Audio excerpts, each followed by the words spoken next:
Okay, I'm talking with Bill Casing, and Bill Casing is what you might call a pioneer in this whole issue of getting at truth and reality, and specifically in the area of the Apollo moon missions, what happened and what didn't happen.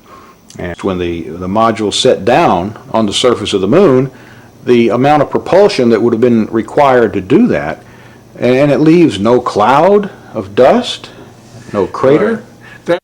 Having seen hundreds of rocket firings when I was employed by Rocketdyne, I know that the jet of the lunar module lander, the lunar lander, would have created an enormous crater. It would have scoured the moon's surface. It would have tossed up rocks, sand, everything, and created a crater maybe so large that the entire lunar lander could have sunk into it. After all, we're dealing with a 10,000-pound thrust engine, which is pointed directly at the surface, lowered into the surface, and yet, if you look at pictures of the lunar lander on the moon, there is no disturbance whatsoever under the lunar lander's rocket. And no dust deposited in the pads, the cup-shaped pads at the bottom. That's another good point. Dust would have been blown 6 ways from Sunday and would have landed everywhere. And then the famous scene, which has been played over and over, where they are landing there, but they're setting down, and you're hearing the astronaut talking through it. Oh, that's a good point. I let's say, became aware of that only recently, that here's Neil Armstrong talking about landing on the moon with a microphone, and yet he's sitting practically on top of a rocket engine that is putting out sound levels of about 140 or 150 decibels. Now, we know that that is absolutely impossible to overcome that sound level inside the lunar lander with a normal human voice. Eagle, we got you now. It's looking good, over. Roger, copy. Eagle, Houston, after yaw around angles, S-band pitch, -9er, yaw, +18. Roger, you're a go. You go to continue power descent. You're a go to continue power descent. Altitude now 21,000 feet, still looking very good. Velocity down now to 1,200 feet per second. You're looking great to us, Eagle. Give us a reading on the 1202 program alarm. Roger, we got you. We're going at alarm. Good radar data. We're now in the approach phase, everything looking good. Altitude 4,200. Houston, you're a go for landing, over. Roger, understand. Go for landing. 3,000 feet. Program alarm. Altitude 1,600. 1,400 feet, still looking very good. 700 feet, 21 down. 33 degrees. 100 feet, down at 19. 1201. 1201. Roger, 1201 alarm. We're go. Same type. We're go. Altitude, velocity, light. 3.5 down. 220 feet. 15 forward. 11 forward, coming down nicely. 200 feet. 4.5 down. 5.5 down. 60 seconds. Lights on. 6. Down 2.5. Forward. Forward. Good. 40 feet, down 2.5. Picking up some dust. 4 forward. 4 forward, drifting to the right a little. Good. Okay. Contact light. Okay, engine stop. We copy you down, Eagle. Tranquility Base here. The Eagle has landed. Okay, we've changed our graphic picture here in the background, and it's a one-sheet poster that I put together from pictures on the website www.geocities.com/Apollo Reality/. And the gentleman that put this together got actually these images off the Langley Research Center website. And some of these, actually, you're just seeing for the first time yourself. Isn't that right, Bill? That's right, yeah. I'm amazed to find these pictures. I've never seen any of them before except the one in the upper right. And what amazes me is this one here showing a model of the moon with a camera track, showing how easily it would have been to fake the filming of the moon. And then the image just to the right of that shows like the finished moon. Exactly. With somebody sitting at the controls, maybe turning it or... Right. These are very revealing pictures, and I strongly recommend people with PCs to download them and study them. And of course, this brings up the subject of the death of whistleblowers. Men like Gus Grissom, who was burned to death along with Chafee and White. He went pretty open with it, putting a lemon on yeah, he was going to give an interview about what he really thought about Apollo.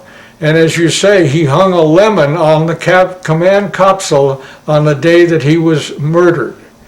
And we should also look at Scott Grissom, his son's evidence that a secret switch was installed in the capsule to ignite the fire that killed Grissom, Chafee, and White. We could go on for quite a while about the death and injury to people that have pursued this Apollo hoax subject very diligently. They went to a NASA spokesman who was Brian Welch. Oh, yes, and right. They asked him about some of these anomalies. Right. You recall what he said about some of the things they were asking him? He tried to dispute everything that the Apollo hoax advocates brought out, but the interesting thing is that about a month after he gave this interview, he was dead. That always kind of puzzled me because he was at least trying to hold on to it, right? So, do you think they would have actually killed him just because he didn't do a good enough job? Or? Yes, I think that's what happened. He didn't do a good enough job. So they killed him as an example to other people who are defending, like Richard Hoagland. Hoagland obviously is a fake, and he's an employee of NASA who on many occasions has tried to discredit me and my associates. There are much better mysteries that call into question some of the photography, which I agree with you looks frankly hoaxed. Well, some of it could have been staged and they could have released it, Richard. Exactly. That's what some of my photographic experts that I've called in over the years, and I've been to Goddard, I've looked at the NSST film. I mean, I have actual examples, Eric, of NASA airbrushing the moon. Well, I know this. And, but you see, I have a different model. So you're saying they faked some of the photos? I think they faked some photos. I think they've hidden other things in the photos, and I'll give you my bottom line. I think there is an enormous Apollo conspiracy, but I think we've been sold the wrong conspiracy to keep people like you, bright guys who are asking good questions, looking in the wrong direction, which these people are past masters at doing, because the real conspiracy is not did we go to the moon, it's what did we find on the moon. I know, there's aliens they up there. don't want us to know. And as I said earlier in the show, I found areas where NASA faked the imagery, I believe, to hide really cool stuff. Okay. And I found other areas where the photographs are consistent with us landing on the moon. And it's possible, Richard, that some of these beauty shots were staged and they threw them in there and grouped them in with the real ones. Exactly. Next up, let's go to our wild card line. You're on the air with us. Hi there. Our next speaker is Professor James McKinney. If you double the size of your rocket, you don't double the size of your payload. So you're very limited, and now let's try and get to the next planet or out to the moon. We have to start sending individual things up there, couple them together, and then go out to these other planets. By the way, there's a small problem with going to the moon, and inch by inch, NASA is leaking out that they know that there's a problem there. It's called the Van Allen belts, high radiation belts of charged particles around Earth, and we don't know how to get through them, they say. Well, isn't that interesting, because there sure didn't seem to be a problem back in 1969. Obviously, they didn't go to the moon.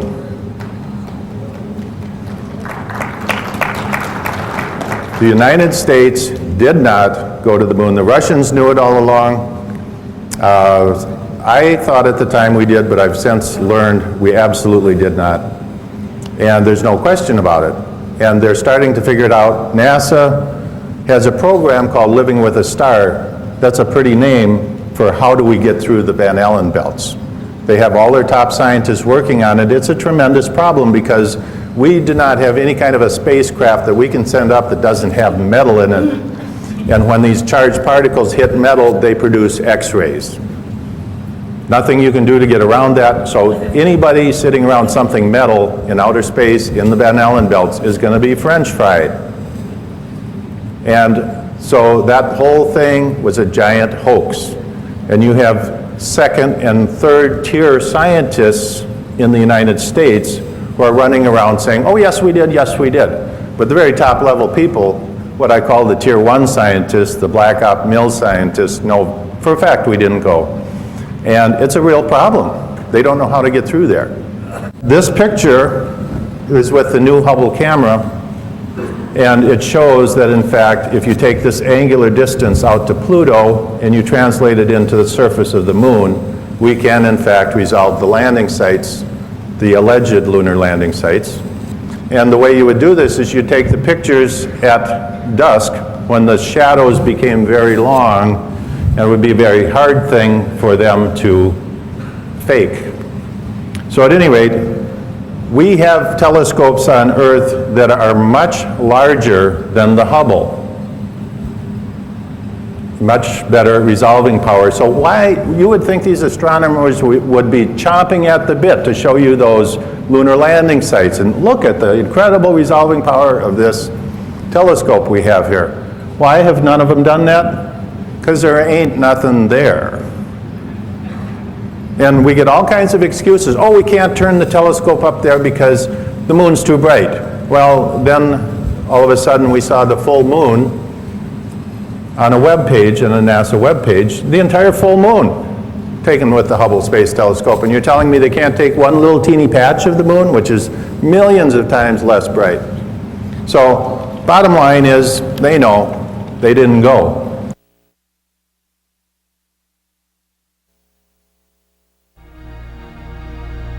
Join us now on a quest for the truth to the moon.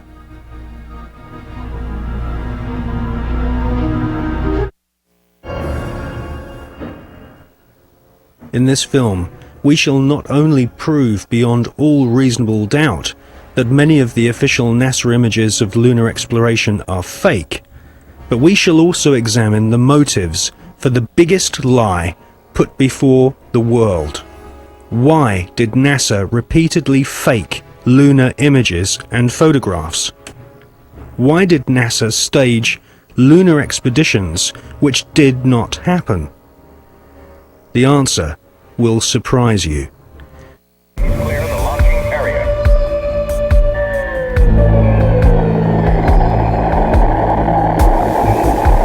NASA spent gigantic sums of money during the 1960s, but most of it was spent on the ground, not in space. Huge American corporations, many of which were manufacturing hardware for the military, made gigantic profits designing space vehicles and, more importantly, life-sized models of spaceships, and even huge stage sets resembling the lunar surface. Someone in NASA had realized that after taking billions of dollars from the American people, if they couldn't make it to the moon, they would fake it to the moon. Obviously, if you're going to somewhere that nobody has been before, you need to have a simulator which recreates that environment as closely as you can. If you're going to the moon, you recreate the surface of the moon. And here we see a section of the lunar surface created. It's about 30 foot high, 30 foot long, 35 foot long. scale is given by the two people standing in front of it. There were plenty of simulation exercises, but the point is, and should be taken into account in virtually everything that is discussed with the Apollo program, 400,000 people may have worked on the program in total, but none of them had a need to know more than his own job required. The people who were making the rockets didn't know what the people who were making the spacesuits were doing, and because they had no need to know about that. Their job was to make the best models and the best simulation of the lunar surface that they could. And if we come up to this picture here, we see the three scales on which these models were built. We have here the whole moon as one unit. It stands about 20 foot high. We have here behind it a section of the surface of the moon. You'll notice it's curved. And here we have a more detailed section of the lunar surface. What you're saying is that the images which we're told show a camera pointing out the window of the lunar module as it's coming into land on the moon could well have been filmed previously using these large-scale models. That's right. It could well be that what we are looking at are films of realistic models. We have no means of knowing if they were actually taken on the lunar surface, or whether what we're watching is part of the simulation exercise and the training exercise. And you'll notice here on these models there is a camera track. A camera starting at this end, coming down here, would approach the moon, or appear to approach the moon, and become ever closer towards it. This is a simulation rig that was built. This is the command and service module of the Apollo program. And you'll notice that the window here looks out onto a block here, and there's another one here. They're curved. These are the screens onto which the lunar surface was projected as the craft made a simulated approach towards the lunar surface. Is what we're seeing a mixture of fact and fiction? It is fact, it is fiction. It's mixed together. It's hard to separate them until you examine it closely. If a spacecraft is in deep space, the only possible explanation for a light seen through the window of the spacecraft is the sun. It's the only bright light in space. If it's not the sun, then it has to be some other artificial light, which implies that that particular image is possibly fiction. July 1961. NASA was soon being criticized for the flimsy construction of their hardware. The first orbital capsules did not even have windows in them for the astronauts to look out of. One of the most vocal critics was one of NASA's most respected astronauts, an all-American hero named Virgil Gus Grissom, who almost drowned when recovery helicopters were unable to lift his space capsule from the sea. After a successful journey into space, Gus Grissom almost died through NASA's bad planning. Or was this an early attempt to silence Gus Grissom?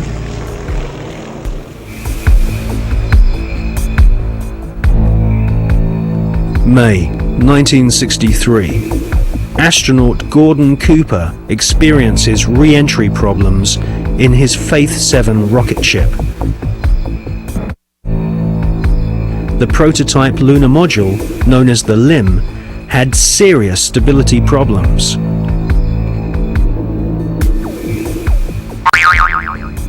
At this stage, there was no guarantee that even if NASA managed to get a spaceship orbiting the moon, they could land safely without killing the crew.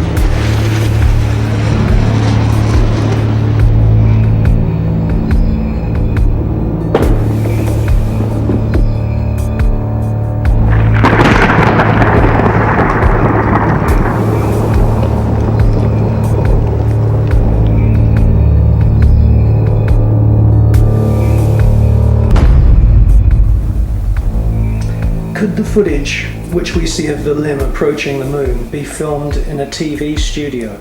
It was filmed in a TV studio. There's absolutely no doubts whatsoever about that. And the way that this film was created was by the use of models. There's nothing secret about the models. They exist. You can go and see them today. The models were very lifelike, very realistic. There is one that is a life-size model. It's in Flagstaff in Arizona. It's 2 miles long, and it's an exact replica of the Sea of Tranquility.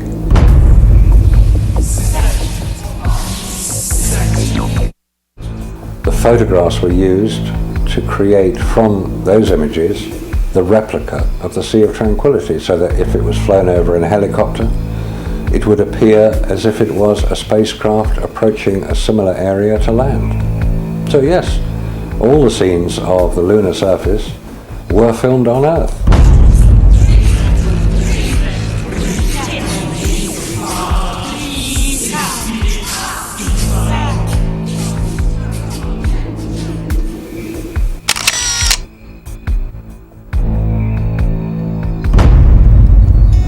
Radiation, and without having spacesuits nor spacecraft which can protect the occupants from radiation, NASA convinced the American people to pay $40 billion for the space program.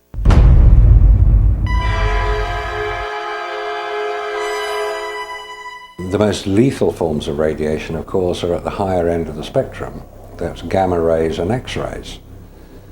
We know what ultraviolet can do. If you stay out too long in the sun, you get sunburn and skin cancer and die, and it's all very sad.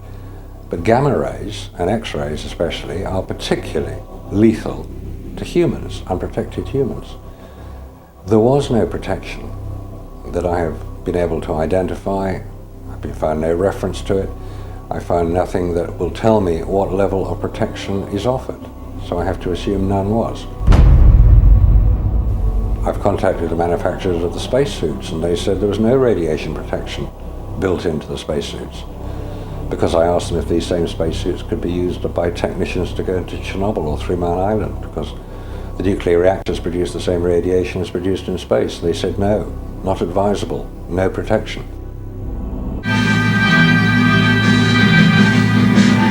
James Van Allen grew up in the small Iowa town of Mount Pleasant during the 1920s. He was an exceptional student, became class valedictorian, and exhibited an intense vision that even then looked beyond our planet.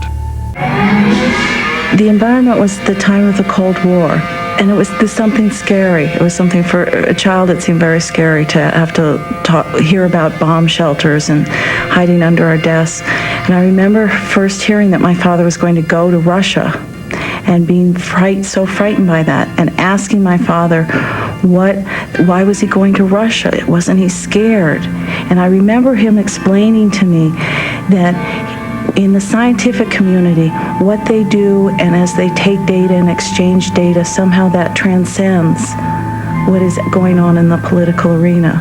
So that there is always a sense that the quest for intellectual activity was something very special. Remember that, so that the Cold War suddenly didn't seem very cold to me, even as a young child. In Washington,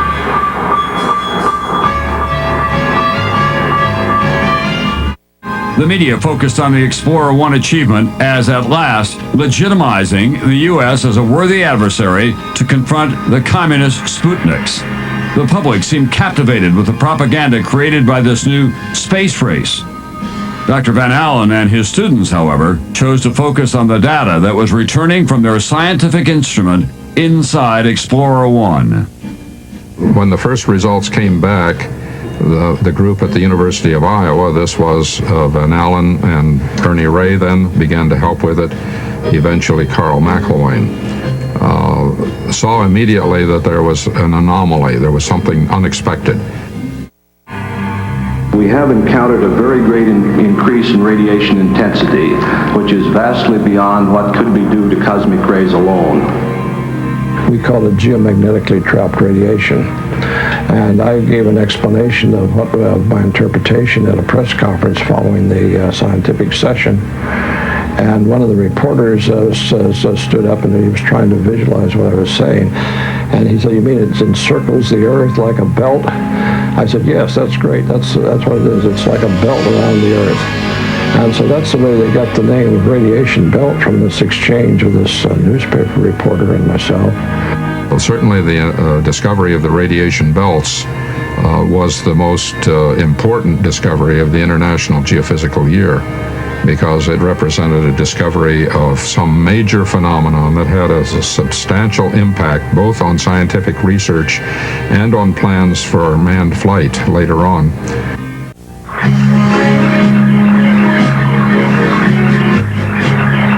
In late 1958 and early 1959, Van Allen flew instruments on Pioneers 3 and 4. Both were unsuccessful attempts to hit the moon, but their flights provided the Iowa group with essential confirming data.